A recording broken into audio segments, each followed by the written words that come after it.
Di Provinsi Jawa Barat hari ini, kalau ingin bareng dengan saya, satu syaratnya punya keyakinan. Kalau nggak punya keyakinan, nggak usah bareng. Kenapa? Karena Anda akan saya bawa untuk menerjang badai, bukan untuk leha-leha. Kenapa? Gubernur Jawa Barat sekarang terus kemudian membina para pekerjanya nanti, pembantunya nanti di pemerintahan, untuk berpikir sama seperti beliau, bertindak sama seperti beliau, mengandalkan rasa di setiap apa yang akan dikerjakan. Pendekatannya bukan pendekatan politik, bahkan bukan pendekatan akademis, tapi pendekatan rasa. Waduh, di kapan lagi kita punya pemimpin yang di dalam setiap ucap dan geraknya mengandalkan rasa, mengandalkan cinta. Barometernya, ya, dalilnya selalu disandarkan pada dalil cinta dan rasa. Maka akan menciptakan keadilan, maka akan menciptakan pemerataan di setiap wilayah, di setiap pelosok kampung ataupun kota. Pembangunan bukan disandarkan pada pendekatan politik, pembangunan bukan disandarkan pada pendekatan lainnya, tetapi pembangunan disandarkan pada pendekatan rasa. Kapan lagi ada politisi seperti beliau itu? Maka memang mesti dirombak dulu cara berpikir di tubuh pemerintahan di provinsi khususnya, karena kemarin-kemarin mungkin sudah terbiasa di dalam setiap ucap dan sikapnya disandarkan pada logika politik. Nah, sekarang tidak memakai pendekatan logika politik, tetapi pendekatan rasa. Aduh, ini Kang Deddy. Coba kita dengarkan dulu sama-sama. Dan kalau katanya mau bersama-sama, yuk andalkan rasa di setiap ucap dan kerja. Tapi kalau tidak mau, tidak siap, karena saya akan mengajak kalian untuk menerjang badai, bukan untuk berleha-beleha, bersantai-santai. Silahkan keluar kalau tidak mau berjalan bersama. Kita cek sama-sama nih. Harus digojlok memang. Saya orang yang dilahirkan untuk bekerja. Jadi saya tidak mengikuti kayak orang lain waktu kecil, waktu remaja, waktu dewasa. Saya tidak menikmati itu seperti orang lain. Di otak saya itu dari dulu itu selalu berpikir dan berkreasi sejak kecil umur 6 tahun. Sehingga ketika menjadi anggota DPR, mungkin saya tidak punya kekuasaan yang lebih, tapi saya selalu berkreasi, berinovasi terhadap apa yang menjadi mimpi hidup saya. Jadi kalau Bapak Ibu melewati kampung itu, kampung ini disebutnya kampung Patapaan karena saya berhenti jadi bupati, jadi anggota DPR, kemudian akhirnya saya bertapa di sini dan saya selalu ingin hidup ini bermanfaat. Akhirnya kreativitas daya cipta saya menciptakan kampung ini. Dari nama kampung Sukadaya saya ganti Lembur Pakuan. Saya nggak tahu bahwa Lembur Pakuan itu menjadi jalan pengantar menuju Gedung Pakuan. Saya tidak tahu itu, karena semuanya adalah garis alam yang dititahkan oleh Allah. Nah, yang kedua, karena isinya bekerja, begitu saya terpilih, pasti yang saya pikirkan itu, saya ini orang yang tidak pernah nunggu petunjuk, menunggu instruksi, nunggu perintah. Saya langsung mengidentifikasi mimpi saya tentang Jawa Barat begini loh. Kalau mimpi begini saya harus dimulai dengan mengefisienkan belanja. Nah, ketika mengefisienkan belanja, pasti teman-teman itu pasti khawatir, takut. Pak, saya udah berapa kali, Bapak gue kasih ini. Ayo Bapak hente, ayo mah rek naon pemajikan gitu, gue kasih naon. Nah, maka saya mengidentifikasi dan saya selalu dari Pondok bilang hari itu kalau setiap ada masalah selalu ada kecerdasan. Nah, saya mengidentifikasi bahwa ini harus bisa saya format APBD Provinsi Jawa Barat ini menjadi APBD yang dimiliki oleh semua, diketahui oleh semua.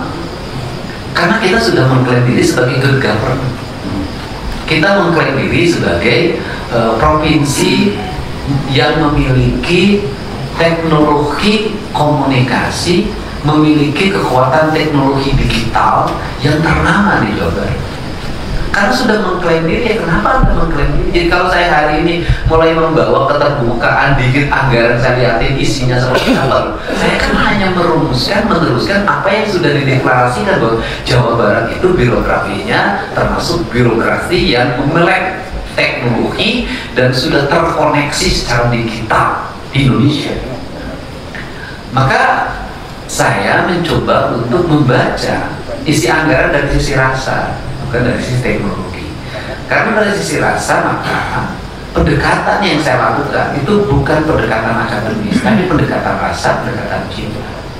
Karena pendekatan rasa, pendekatan cinta, spirit apa yang dimiliki ketika saya memimpin? Spirit ibu, spirit Hindu. Maka saya selalu buat gapura namanya Gapura Hindu Murai. Kenapa spirit Hindu? Kita ini pernah hidup dari keluarga yang susah. Hidup dari keluarga yang susah dengan anak banyak. Seorang ibu kok mampu ya nyekolahin anaknya? Kok seorang ibu mampu ya memenuhi kebutuhan gizi dan nutrisi anaknya? Seorang ibu mampu kok mendekapi anaknya? Seorang ibu kok mampu ya membangun masa depan anaknya dalam seluruh keterbatasan diri? Dia tidak punya pendidikan, dia tidak punya keahlian, dia tidak punya literatur, dia tidak menggunakan konsultan, tapi kenapa dia mampu menembus masa depan? Kenapa? Karena ibu itu punya rasa. Rasa itu melahirkan intuisi. Nah, kalau sudah melihat seperti itu, saya selalu bertanya, kalau Kang Deddy merumuskan anggaran, belajarnya dari siapa? Ya dari ibu saya. Kenapa belajar dari ibu saya? Kok ibu saya anaknya 9, tidak bisa baca tulis, buta huruf, tidak ngerti pengetahuan apapun, tahunya cuma ngoret, babat, tandur. Tahu kok dia bisa ya memilih keuangan rumah, menyekolahkan anaknya jadi sarjana tanpa satu jengkal tanah pun yang terjual. Walaupun ujungnya dia harus menderita karena sering menahan lapar, menyembunyikan seluruh lapar dirinya di depan anak-anaknya agar kelihatan survive, dan itu menjadi penyakit. Kok bisa ya? Kenapa negara kita tidak bisa? Kenapa? Karena negara kita terlalu melakukan pendekatan teknokratik dalam pembahasan anggaran, terlalu menggunakan logika politik dalam pembahasan anggaran, tidak pernah menggunakan rasa dalam pembahasan anggaran. Dan saya ingin birokrasi yang saya pimpin adalah birokrasi yang memiliki rasa. Kalau birokrasi hanya menggunakan otak, tidak menggunakan rasa, robot lebih pintar daripada manusia. Saya pakai robot aja, pakai apa namanya, artificial intelligence. Ngapain pakai manusia? Mengapain manusia banyak banget harus golongan A, golongan 2A, 2B, 2C, harus merit system segala macam, capek banget ngurus yang begitu. Ngapain? Kenapa? Karena kekuatan manusia itu saya selalu mengatakan bukan di otak, tapi di rasa, di cinta. Otak itu selalu punya kalkulasi perhitungan. Ngapain? Keluar tiba-tiba nuntut tambang, otaknya muter terus, malah dikadek, malah dibacok, nggak bisa. Tapi rasa menggerakkan dia, hilangnya rasa takut. Nah, karena itu maka piranti keuangan yang dimiliki akan berdaya guna dan berhasil guna. Prinsip dasar pengelolaan anggaran itu nggak usah belajar dari barat, nggak usah belajar dari orang tua kita. Leluhur kita apa namanya? Saeutik mangi lobanya sana. Nah, karena itu yang dibangun, maka APBD kita harus ada eruhnya. Karena harus ada eruhnya, APBD kita ini harus berpihak. Berpihak pada siapa? Berpihak pada kepentingan masyarakat luas. Siapa masyarakat luas itu? Ya rakyat. Rakyat yang mana? Rakyat yang mesti kita berpihaki, karena banyak rakyat yang tidak mesti kita berpihak.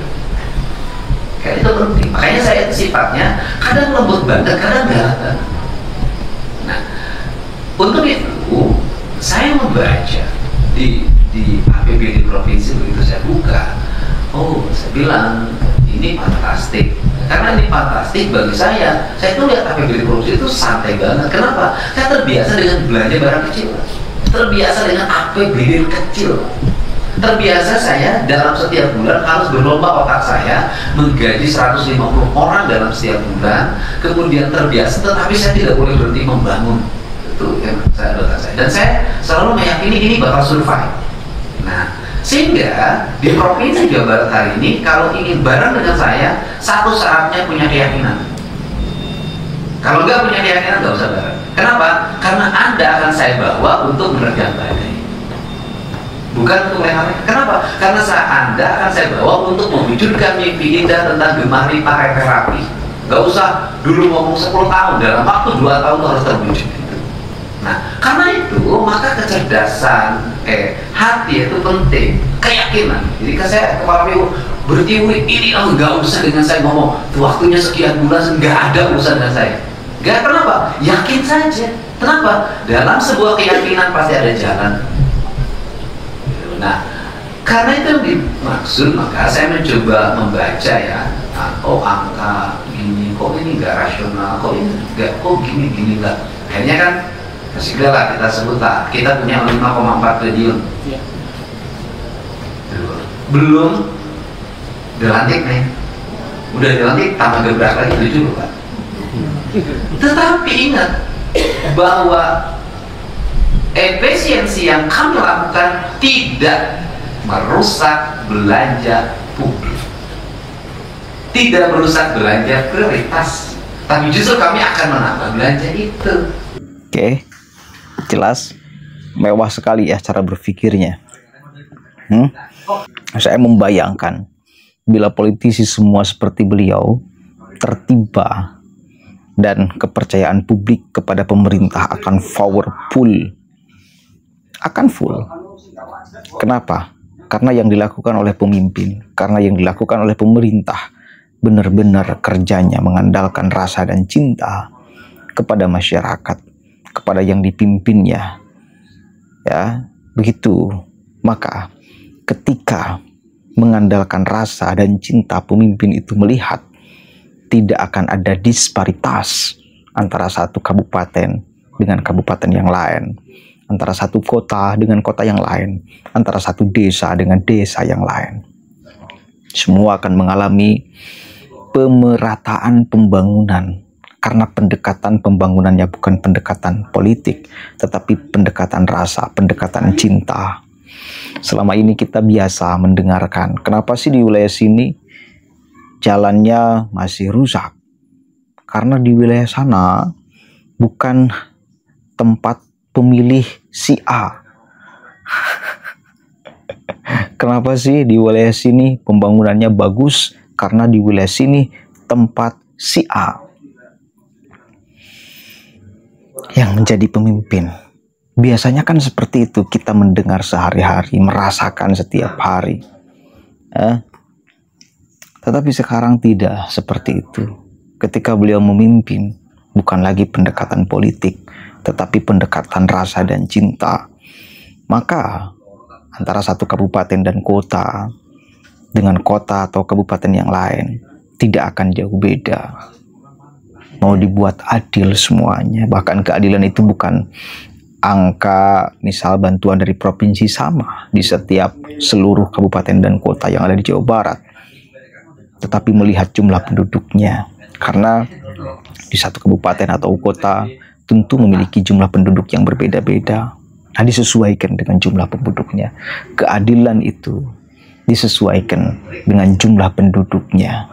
Kan keren, Pak. Siapa lagi kita punya pemimpin yang seperti ini? Ini manusia langka. Dan kalau hanya Kang Deddy yang berpikiran seperti ini tidak akan bisa berjalan. Tapi alhamdulillah beliau selalu mengumpulkan para pejabat Pemprov itu di lembur Pakuan. Agar apa? Cara berpikir beliau yang mewah itu juga diadopsi menjadi cara berpikir seluruh pejabat di Provinsi Jawa Barat. Bukan hanya cara berpikirnya, tetapi diimplementasikan menjadi sikap atau bahkan menjadi kebijakan di kemudian hari. Kebijakannya disandarkan pada pendekatan rasa, bukan pendekatan politik. Bantuan itu disandarkan pada pendekatan rasa, bukan disandarkan pada pendekatan politik. Keren, Pak. Keren sekali ini. Ini keren. Saya tidak berlebihan. Selalu mengatakan bahwa beliau itu manusia langka. Mewah cara berpikirnya, mewah juga sikapnya. Jarang dimiliki oleh orang lain. Punya watak, karakter, mental yang seperti ini. Keberanian yang seperti ini. Keyakinan, yakin. Makanya tidak bisa lagi ada yang mengisukan beliau sebagai orang yang jauh dari agama. Sementara setiap apa yang beliau lakukan dan kerjakan, ucapkan, itu sesungguhnya implementasi nilai-nilai agama, Pak. Tak ada yang kemudian menjauh dari narasi agama, apa yang beliau ucapkan dan beliau lakukan. Allahumma waffiqil aqwam tariq, Allahu a'lam bishawab. Assalamualaikum warahmatullahi wabarakatuh.